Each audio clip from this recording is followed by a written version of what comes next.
We're chatting to Matthew Parks, Parliamentary Officer of Cosatu. Welcome, Matthew. Matthew, is Cosatu happy with Budget 2018? Yeah, no, thanks for having us. We're quite disappointed. Everybody knows we're in an economic crisis with 1% jobless growth.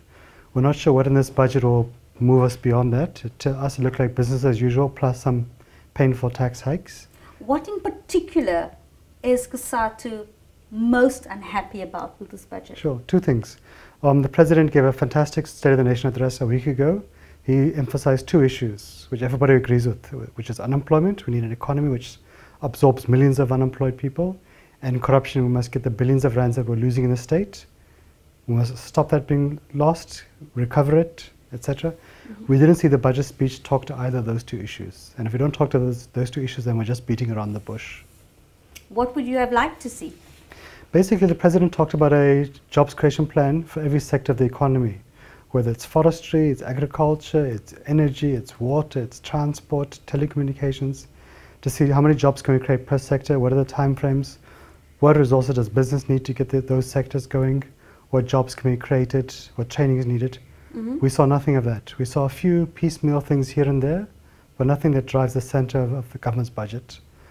We didn't hear the minister once talk about recovering the stolen money.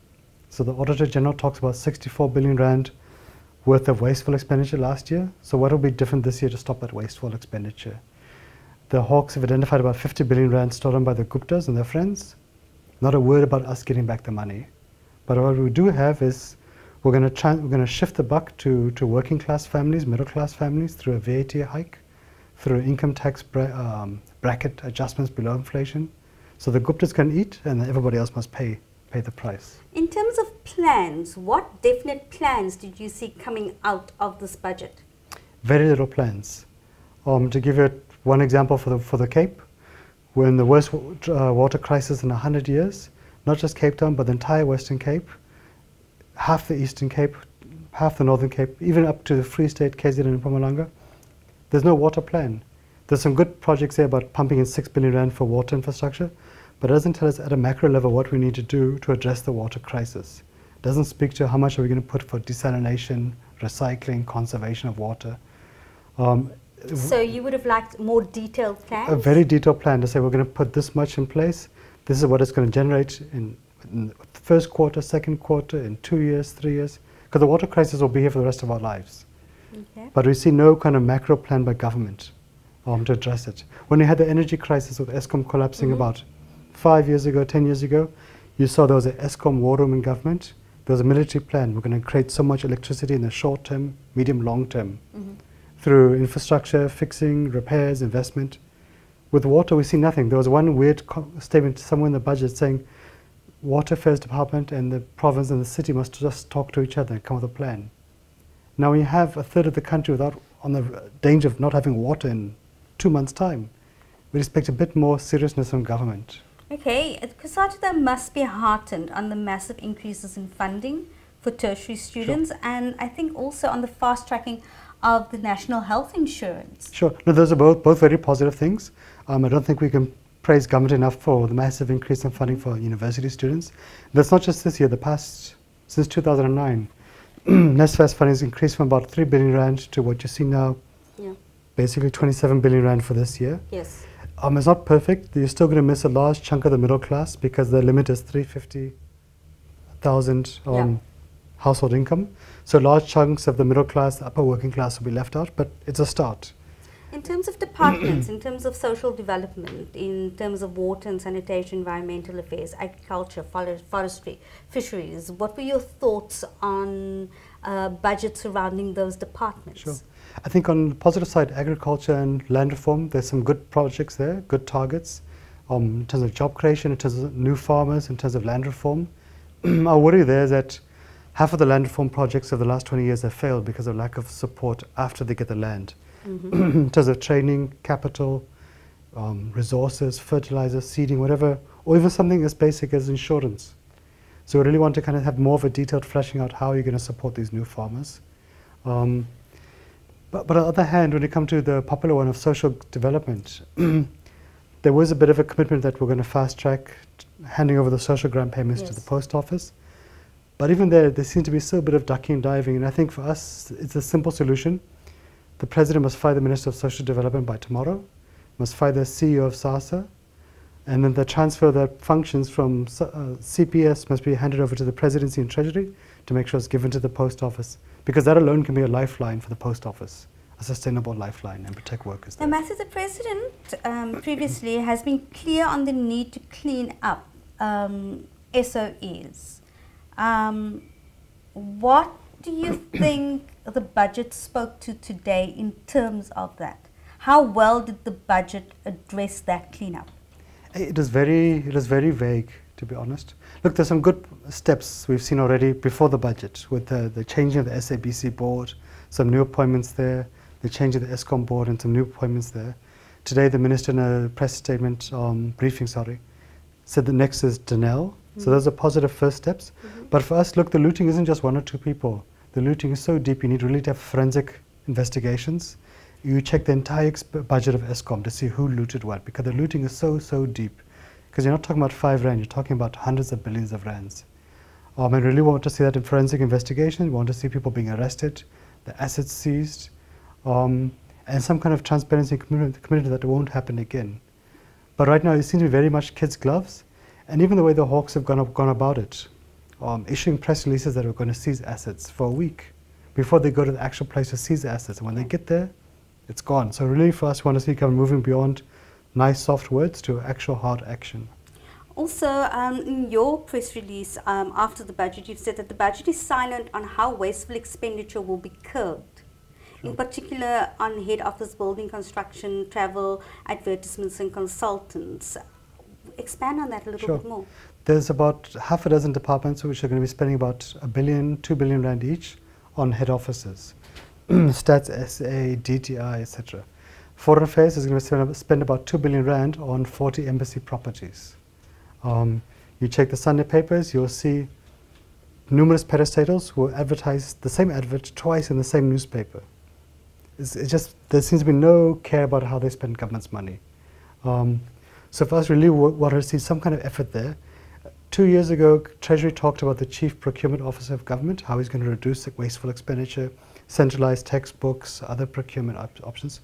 We didn't hear a single sentence today about how they're going to reduce expenditure. There was some vague reference to 85 billion rand worth of savings, but they didn't spell out where did that come from. Is it a good saving or is it a bad saving? And look, we think really government still has that culture of just wasting money. You have a Minister of Intelligence who spends 7,500 rand a night staying at the Taj Hotel or Mandela Roads. So really, we're not sure if government really is adopting to the culture of saving, which they're imposing upon the rest of us. Okay, we have to get to it. VAT. Sure. Speaking from the vantage point and from the platform for workers in South Africa, how do you think the 1% increase in the VAT rate is going to affect the ordinary South African consumer? Sure, it's basically taking money out of workers' pockets. It's making basic items like food, electricity, petrol, textbooks, clothes much more expensive. People are already also going to see that their incomes are going to be less because the tax brackets have been adjusted below inflation levels at about 3%. So you're squeezing them on both parts. At the same time, we're going to reduce the public service headcount by more.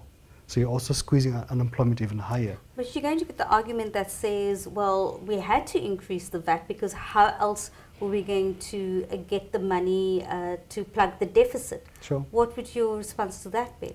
Well, why don't they collect that 50 billion rand that the Hawks identified as stolen assets? In terms, they haven't done that. In terms of what Cosatu has expected, the budget then did not deliver. Didn't deliver. It is a missed opportunity for us.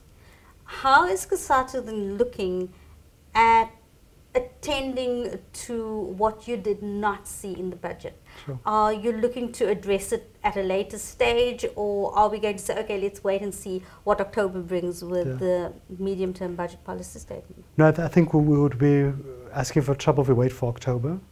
We're having one of the good things the President announced in his sermon last week was a presidential job summit. We're told it should be around May, also an investment summit. And I think the idea of those two summits is to unblock what are the blockages for business for investing, one, but also to come with a jobs plan between business, labour and government per sector. So really hoping we can squeeze details there and and bind government and business to commit to that. There were some initial positive commitments by business for about 1.5 billion rand for youth employment. Mm-hmm. So we want to see if we can squeeze more from that. So that's the idea, is to push for that. But even on the same thing we're talking about October, so the issue of tax morality that you raised earlier, we have a commission of the Revenue Service who's deeply implicated in the Gupta scandals and other corruption scandals. We don't see any move by government quickly to remove him. For us, he should be removed by tomorrow, because otherwise we're going to find ourselves in the same spot in the midterm budget statement in October of another 50 billion rand shortfall. And it's only the last 2 years that you've seen a shortfall in revenue in SARS when he's been in charge. Before that, they always met all the targets. And getting back to what all of this means holistically, what all of this means on the, the bigger picture, Moodys, Sure. the downgrade. How do you see that unfolding? I think if it was this budget speech alone, I would think would be guaranteed a downgrade. But I think the fact that we've got a new president who's serious about fighting corruption, about creating jobs, who's got integrity and who comes from Cosatu, that Moodys and them will look positively on that. I think the fact that they've already intervened very quickly, even whilst you're still deputy president, to start cleaning up ESCOM and SABC, and the next stop is Denel. I think they'll appreciate that. I think even the various commitments in the SONA, around SONA, the social grant debacle, the stop undermining the Constitutional Court, to reduce cabinet. Mm-hmm. And look, even the public service wage bill, to take government's points, actually it's stabilized. There's been a 3% reduction in the public service headcount over the last 2 years. So I think they'll check all of those things. I'm not sure, if it is just this budget speech alone, I think Moodys and them wouldn't look kindly upon us, because it's not bold enough, whether it's on terms of corruption or job creation, mm-hmm. or long-term stabilization.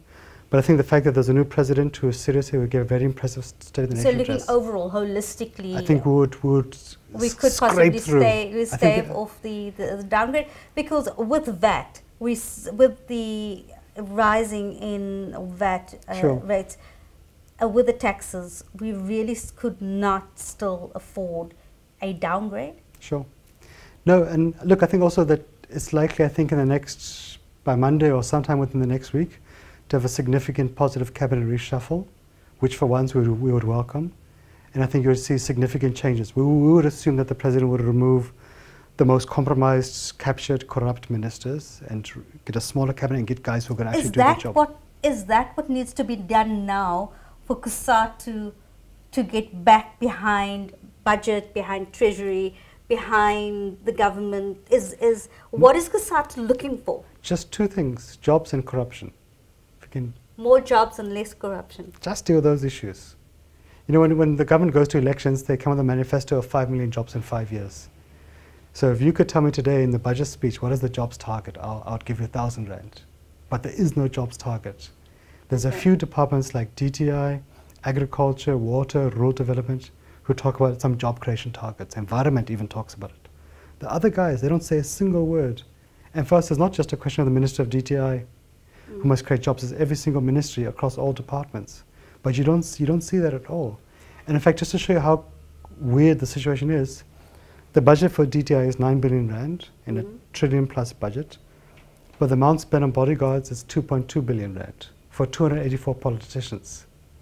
Back to the expenditure. Where do you see government having to cut down to get in some of the revenue that it so desperately needs? Sure, there's a lot of easy stuff they can do immediately. They can cut cabinet by half. That'll save about 500 million rand. They can consolidate your district councils and your local councils. So instead of having 274 collapsing municipalities, consolidate them behind the 53 district councils, empower them, capacitate them so they're sustainable. You can do stuff like consolidate SAA, Mango, SAA Express into one. Then over a medium to long term, you could save significant amounts of money. So you wouldn't need to have 3 airline CEOs, you could have just one.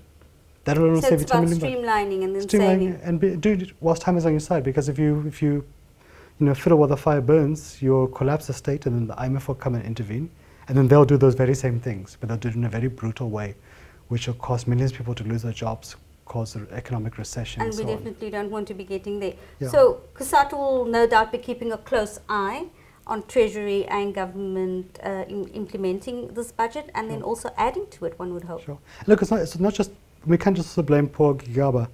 because all the other ministers are corporates. So education, they say, no, we're going to eradicate mud schools, sanitation for 300 schools, infrastructure for 200 schools. But if you look at the last year, the report, they only met half the targets. Water affairs ran out of money. They didn't meet 90% of the targets. So it's a bit difficult to take them seriously when a year ago or a few months ago, they were just floundering all over the show. So again, Cosatu is going to be monitoring government and treasury very closely. Sure, as always. As always. Thanks for coming in, Matthew, Sure, and we'll thanks. see you soon. Okay, thanks.